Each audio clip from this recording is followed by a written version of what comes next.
ధైర్యశాలి, వాడిని ఇక్కడికి వచ్చి వేయమన్నా. వస్తాడు, బ్రహ్మరాక్షసుడిలా వస్తాడు, దహనం చేస్తాడు.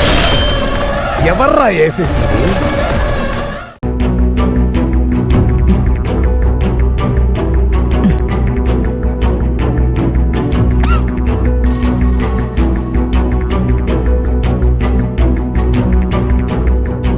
నువ్వు చేస్తున్న పని అదే కదా.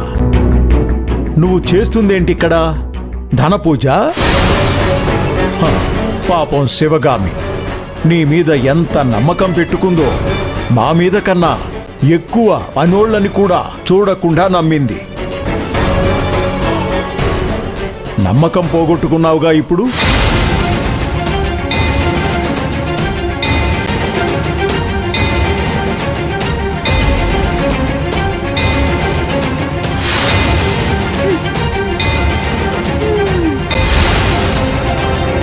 అమ్మా, నేను వచ్చింది మీకు మంచి చెయ్యాలని.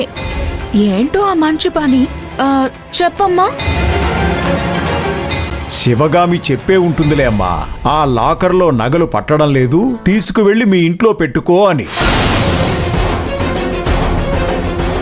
సుజాత, ఇలా జరుగుతుందని నేను కలలో కూడా అనుకోలేదు.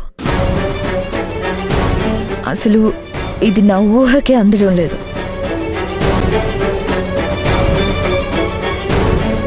నీ కళ్ళారా చూసావు కదమ్మా, ఇంకా కల ఎందుకు? ఏంటమ్మా సుజాత ఇది? కూర్చున్న చెట్టు కొమ్మని ఎవరైనా నరుక్కుంటారా? అడిగితే